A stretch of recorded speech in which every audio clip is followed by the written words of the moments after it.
नमस्कार, देवभूमि समाचार में आप सभी का स्वागत है। मैं हूं आपके साथ रक्षंदा खान। आगे आप मेरे साथ देखेंगे उत्तराखंड की तमाम छोटी बड़ी खबरें विस्तार से, लेकिन उससे पहले नजर डालते हैं इस वक्त की हेडलाइंस पर। राजभवन में राज्यपाल से सीएम धामी की मुलाकात के बाद मंत्रिमंडल विस्तार की चर्चाएं तेज। जल्द हो सकता है धामी कैबिनेट का विस्तार, कई नए चेहरों की होगी एंट्री। सीएम धामी ने किया अपनी सरकार नागरिक सेवा आपके द्वार योजना का शुभारंभ। अब घर बैठे मिलेंगे सरकारी योजनाओं के लाभ, नागरिक सेवा आपके द्वार। हरिद्वार में पहुंचे सीएम धामी ने किया कांवड़ियों का स्वागत। शिव भक्तों के पैर धोकर मुख्यमंत्री धामी ने लिया आशीर्वाद। हरिद्वार में उमड़ रहा कांवड़ियों का सैलाब। उत्तराखंड में अगले 4 दिन तक भारी बारिश की संभावना। अलर्ट मोड पर आपदा प्रबंधन विभाग। प्रदेश भर में लैंडस्लाइड के कारण मुख्य मार्गों समेत 111 सड़कें बंद। और मंडी समिति ने देहरादून में खोले सस्ते टमाटर बेचने के लिए स्पेशल काउंटर। 2 किलो तक हो सकती है खरीदारी। 150 रुपए किलो तक कीमत पहुंचने के बाद उठाया गया कदम। सूबे के मुखिया पुष्कर सिंह धामी ने कैंप कार्यालय में अपनी सरकार नागरिक सेवा आपके द्वार योजना का फ्लैग ऑफ किया। योजना को लेकर मुख्यमंत्री पुष्कर सिंह धामी ने बताया कि देहरादून के नागरिकों को एक फोन कॉल पर अपनी सरकार पोर्टल की नागरिक सेवाएं उनके द्वार पर उपलब्ध होगी। ये सेवा जल्द ही राज्य के अन्य स्थानों पर भी शुरू की जाएगी। मुख्यमंत्री का कहना है कि सरकार की प्राथमिकता है कि नागरिक सेवाओं का लाभ आमजन तक उनके द्वार पर ही पहुंचाया जा सके। बता दें कि अपनी सरकार पोर्टल पर 575 सेवाएं उपलब्ध है। हरिद्वार पहुंचे मुख्यमंत्री पुष्कर सिंह धामी ने शिव भक्तों का तिलक लगाकर स्वागत किया। यहां सीएम धामी ने कांवड़ियों के पैर धोकर आशीर्वाद लिया। बता दें कि कांवड़िए लगातार गंगा जल भरकर अपने गंतव्य की ओर बढ़ रहे हैं। बीते 2 दिनों में 9,60,000 से ज्यादा कांवड़िए गंगा जल भरकर जा चुके हैं। उत्तराखंड में विकास को गति देने के लिए सूबे की धामी सरकार साल के अंत में इन्वेस्टर समिट करवाने जा रही है, जिसके जरिए बाहर से इन्वेस्टर उत्तराखंड में निवेश करेंगे और युवाओं के लिए रोजगार के अवसर भी पैदा होंगे। आखिर इन्वेस्टर समिट को लेकर क्या कुछ कहा जा रहा है, सरकार की पूरी प्लानिंग क्या है और पूर्व में त्रिवेंद्र सरकार में हुए इन्वेस्टर समिट में क्या कुछ रहा, कितना निवेश राज्य में हुआ, इस रिपोर्ट में देखिए। उत्तराखंड में इन्वेस्टर समिट का आयोजन। धामी सरकार ने तैयार किया प्लान। बाहर से आएंगे निवेशक, प्रदेश में युवाओं को मिलेगा रोजगार। उत्तराखंड की तरक्की और युवाओं को रोजगार के रास्ते खोलने के मकसद से राज्य की धामी सरकार इन्वेस्टर समिट करवाने जा रही है, जिसके जरिए बाहर से निवेशक उत्तराखंड में आकर निवेश करेंगे और युवाओं के लिए रोजगार के अवसर पैदा होंगे। इस इन्वेस्टर समिट के लिए राज्य सरकार की तरफ से प्लान तैयार कर लिया गया है। बता दें कि इस बार सरकार अपने टारगेट को MOU तक ही सीमित नहीं रखना चाहती, बल्कि प्रोजेक्ट को धरातल पर उतारने का प्लान तैयार किया गया है। ये समिट लोकसभा चुनाव से ठीक पहले आयोजित किया जा रहा है, जिसमें प्रधानमंत्री नरेंद्र मोदी भी शामिल हो सकते हैं। इस इन्वेस्टर समिट के तहत देश और प्रदेश में मिलाकर 9 जगहों पर रोड शो आयोजित किए जाएंगे। समिट के दौरान 2 विदेश यात्राएं भी प्रस्तावित हैं। मेगा इवेंट से पहले राज्य सरकार की ये कोशिश है कि करीब 25 से 30 हजार करोड़ की योजनाओं की ग्राउंडिंग पूरी कर ली जाए। इस बार इन्वेस्टर समिट में अलग अलग सेक्टर के लोगों को आमंत्रित किया जाएगा। एजुकेशन में तमाम प्राइवेट यूनिवर्सिटीज, स्कूल एजुकेशन में रेजिडेंशियल और प्राइमरी स्कूल, हेल्थ केयर में hospitality, AYUSH power, film, civilisation, transport जैसे तमाम सेक्टर में बड़े इन्वेस्टर्स को आमंत्रित किया जाएगा। इस पूरे इवेंट का सबसे बड़ा मकसद उत्तराखंड में रोजगार पैदा करना है। हमारी इन्वेस्टर समिट का जो मेगा इवेंट होगा वो दिसंबर माह में होगा, जिसमें माननीय प्रधानमंत्री जी का भी आगमन संभावित है। अगस्त माह से हम लोगों के रोड शो शुरू होंगे, जो मुख्य रूप से इस प्रदेश और देश के अंदर मिलाकर 9 रोड शोज किए जाएंगे। काशीपुर, रुद्रपुर, ये एक हमारा कुमाऊं का होगा और गढ़वाल क्षेत्र में हरिद्वार में ये किया जाएगा। बाकी मुंबई, अहमदाबाद, चंडीगढ़, दिल्ली, ये जो मेट्रो सिटीज़ हैं वहाँ पर ये रोड शोज आयोजित होंगे, जहाँ पर इन्वेस्टर्स के साथ बातचीत होगी, जहाँ सभी वरिष्ठ अधिकारी आवश्यकता अनुसार माननीय मुख्यमंत्री जी भी जाएंगे। इसके अतिरिक्त 2 विदेश यात्राओं का भी प्रपोजल है और उस पर भी मंथन चल रहा है कि इसको कहाँ विदेश यात्राएं जहाँ पर हम इन्वेस्टमेंट अच्छे ढंग से ला सकें। यदि प्रदेश में आगामी 3 से 4 सालों में 70 से 80 हजार करोड़ रुपए का इन्वेस्टमेंट आता है तो निश्चित तौर से इससे 2 से 2.5 लाख तक का रोजगार उत्तराखंड को मिलेगा। इसके साथ ही प्रत्यक्ष रोजगार के अलावा अप्रत्यक्ष रूप से भी हजारों लोगों के लिए रोजगार के अवसर खुलेंगे। बता दें कि उत्तराखंड में ये दूसरी बार इन्वेस्टर समिट का आयोजन होने जा रहा है। इससे पहले साल 2018 में त्रिवेंद्र सिंह रावत सरकार में इन्वेस्टर समिट का आयोजन किया गया था। मैं शुभकामनाएं देता हूं क्योंकि राज्य के हित का मामला है, परंतु त्रिवेंद्र रावत सरकार में 1 लाख से ज़्यादा का खर्चा हुआ था और 1 लाख करोड़, लेकिन उसका कोई रिजल्ट्स नहीं देखने को आए। और दूसरा इन्वेस्टर समिट ये कर रहे हैं, दूसरी तरफ मैकेंजी ग्रुप को लाए 100 करोड़ का, उसके साथ इनका MOU है और वो ग्रुप ऐसा है जो ब्लैकलिस्टेड है कई राज्यों में, और साथ में जो 2.5-3 लाख रुपए पर डे के हिसाब से खर्चा हो रहा है। इन 5 महीने में एक पत्र या एक कागज़ का टुकड़ा सरकार तक नहीं पहुंचा है, ये भी एक जांच का विषय है। और मुझे लगता है भारतीय जनता पार्टी में लूट खसोट करने की नए प्रोग्राम बनते रहते हैं, उन्हीं का एक हिस्सा ये भी। 2018 इन्वेस्टर समिट के दौरान करीब 1.25 लाख करोड़ के 673 निवेश प्रस्ताव पर सहमति बनी थी। उस दौरान 1,25,000 करोड़ का MOU साइन हुआ था, लेकिन ये परवान नहीं चढ़ पाया। मात्र 35,000 करोड़ का ही निवेश हो पाया। उद्योग विभाग के मुताबिक इसके तहत तकरीबन 83,000 लोगों को रोजगार मिला। इससे पहले 13,000 करोड़ के अलग अलग इन्वेस्टमेंट में 50,000 लोगों को रोजगार मिला। ऐसे में कुल मिलाकर अब तक इन्वेस्टर समिट के तहत 1 लाख से ज्यादा लोगों को रोजगार मिल चुका है। समिट के नाम पर उत्तराखंड में जमीनों का खुर्द-बुर्द किया गया। 2018 में इन्वेस्टर समिट से पहले त्रिवेंद्र सरकार ने जमीनों से संबंधित कई कानून बदले। त्रिवेंद्र रावत सरकार ने गैरसैंण में जमीनों की खरीद को लेकर लगे प्रतिबंध को हटाया। इसके बाद उत्तराखंड के भूमि कानून में कई नई धाराओं का प्रावधान कर दिया। ये सब इन्वेस्टर समिट के नाम पर किया गया ताकि बाहर से निवेशक आकर राज्य में आसानी से जमीन खरीद पाएं और इन्वेस्ट कर सके। हालांकि त्रिवेंद्र सरकार के इस फैसले से भूमाफिया पैर पसारते चले गए, जिसके बाद राज्य के युवाओं ने भू कानून को वापस लाने को लेकर आवाज उठानी शुरू कर दी। अब ऐसे में जब एक बार फिर राज्य में इन्वेस्टर समिट होने जा रहा है तो देखना होगा कि आखिर इन्वेस्टर्स को लुभाने के लिए धामी सरकार क्या कदम उठाती है।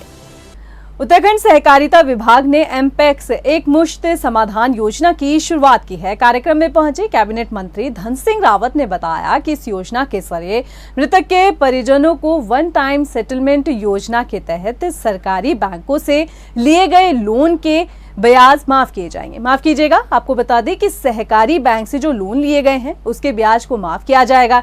इस स्कीम से 31,000 से ज्यादा परिवारों को राहत मिलेगी। विभाग तकरीबन 49 करोड़ का ब्याज मुक्त करेगा। देखिए, उत्तराखंड के इतिहास में पहली बार सहकारिता विभाग जो है अपने बहुउद्देशीय साधन सहकारी समितियों में वन टाइम सेटलमेंट एक योजना लॉन्च करने जा रहा है। मैं अपने मुख्यमंत्री जी का भी और देश के माननीय प्रधानमंत्री जी का भी और देश के माननीय सहकारिता मंत्री जी का भी आभार व्यक्त करना चाहता हूं कि अब सहकारिता विभाग जो है पूरे देश का विभाग हो गया है। और जो माननीय सहकारिता मंत्री जी की इच्छा है पूरे देश के लिए कि हम सहकारिता का एक बैलोज बना रहे हैं, सहकारिता को और पारदर्शी बना रहे हैं। इसी परिप्रेक्ष्य में उत्तराखंड सहकारिता विभाग जो है एक वन टाइम सेटलमेंट योजना आज लॉन्च करने जा रहा है। धामी कैबिनेट ने देहरादून के सबसे पुराने बाजारों में से एक आड़त बाजार के चौड़ीकरण को मंजूरी दे दी है। इस फैसले के तहत देहरादून के ब्राह्मणवाला में आड़तियों को जमीन दी जाएगी। सरकार ADDA को निःशुल्क जमीन देगी। धामी कैबिनेट के इस फैसले के बाद प्रिंस चौक से ISBT वाले मार्ग में जाम की समस्या दूर हो सकेगी। जिलाधिकारी सोनिका सिंह का कहना है कि शासन से दिशा निर्देश के बाद व्यापारियों से बातचीत की जाएगी। सड़क चौड़ीकरण का कार्य शुरू किया जाएगा। ये आड़त बाजार का जो हमारा प्रोजेक्ट चल रहा है, जिसमें MDDA द्वारा प्रपोजल शासन को भेजा गया है और उसके क्रम में एक रिहैब पॉलिसी बननी है। जैसे ही वो रिहैब पॉलिसी बनती है, शासन स्तर से हमें इंस्ट्रक्शन आते हैं, तो आगे पहले तो हमारे जो दुकानदार हैं वहाँ पे जो बाजार है उसका रिहैबिलिटेशन और उसके साथ साथ जो रोड का चौड़ीकरण का काम है वो हो। मॉनसून का सीजन शुरू होने के बाद जोशीमठ में भूदसाव का सिलसिला एक बार फिर से शुरू हो गया है और ऐसे में जोशीमठ शहर में रहने वाले लोगों को एक बार फिर से डर सताने लगा है। उत्तराखंड सरकार ने जोशीमठ आपदा प्रभावितों के लिए प्रस्ताव तैयार कर भारत सरकार को भेजा था। अभी तक उस पर कुछ फैसला नहीं लिया गया, जिसके चलते तमाम आपदा प्रभावित परिवार मुआवजे का इंतजार कर रहे हैं। वहीं इस पूरे मामले में कांग्रेस ने सरकार पर सवाल उठाए हैं। कांग्रेस प्रदेश अध्यक्ष करण माहरा का कहना है कि 175 दिन से ज्यादा का वक्त जोशीमठ की घटना को लेकर हो चुका है और आज भी वहां के लोग मदद की गुहार लगा रहे हैं। 175 दिन से ज़्यादा हो गए जोशीमठ के लोग धरने प्रदर्शन कर रहे हैं। और आप अगर मेरे पुरानी क्लिपिंग्स निकालेंगे, मैंने उसमें भी कहा था सरकार अंग्रेजों की तरह कर रही, इस बात को लंबा खींचेगी, लोग थक हार जाएंगे और जो औना पौना उनको राहत सरकार देगी उसमें लोगों को कंप्रोमाइज़ करने होगा। उसी तर्ज पर सरकार काम कर रही है। 80 करोड़ से ज़्यादा हिंदुओं की आस्था के केंद्र जोशीमठ को ख़त्म करने की साजिश भारतीय जनता पार्टी ने रखी। लगातार शंकराचार्य का अपमान कर रहे हैं, लगातार हिंदुत्व का अपमान कर रहे हैं। उत्तराखंड में 4 दिन भारी बारिश के आसार हैं, जिसके चलते आपदा प्रबंधन विभाग भी अलर्ट मोड पर है। भारी बारिश के संकेतों के बाद आपदा प्रबंधन ने संबंधित विभागों के साथ बैठक की है।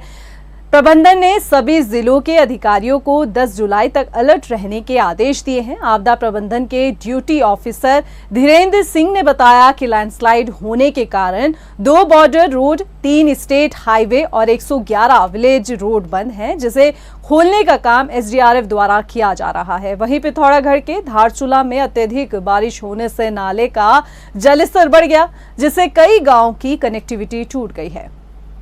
हमारे पास डिस्ट्रिक्ट से लगातार हम लोग यहाँ से अपडेट लेते रह रहे हैं। सुबह शाम हमारे यहाँ से रिपोर्ट भी जारी होती है, जो भी IMD का जो भी रिपोर्ट होता है उसको हम शेयर करते हैं। उसके अलावा जो हमारे पास आज की जो हमारे पास रिपोर्ट आई है उसमें धारचूला में एक जगह ज़्यादा पानी आने की वजह से एक ट्राली, जो आवागमन के लिए ट्राली होती है, उसके क्षतिग्रस्त होने की हमारे पास सूचना है। तो हमारा एक दल उसके निरीक्षण के लिए वहाँ पे निकल चुका है। वहीं उत्तराखंड में लगातार हो रही बारिश ने लोगों की दुश्वारियों को बढ़ा दिया है। राज्य में कई सड़कें बंद होने की वजह से यातायात पूरी तरह से प्रभावित है। उधर कुमाऊं में भारी बारिश के चलते नदी नालों के अलावा रपटों पर भी तेज बहाव में पानी बह रहा है।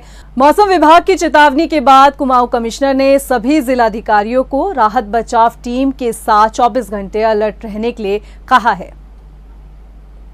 देखिए, इसमें आप जानते हैं कि ऑरेंज अलर्ट अभी पूरे मंडल में है और कल भी काफ़ी बारिश हुई, काफ़ी जगह सड़कें भी हमारी बंद रही। कुल मिला के जो डेटा आज सुबह का मैंने कंपाइल किया उसमें जो बंद सड़कें हैं उसमें 60 का डेटा मिला है। लेकिन 60 में से 56 मार्ग तो ग्रामीण हैं, जो अधिकांश PMDSY की सड़कें हैं।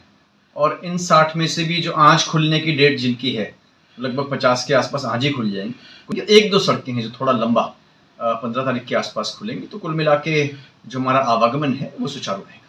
राजधानी देहरादून की निरंजनपुर सब्जी मंडी में 5 दुकानों पर सस्ते टमाटर के काउंटर लगाए गए हैं। इन काउंटर पर 50 रुपए से 70 रुपए किलो टमाटर बिक रहा है।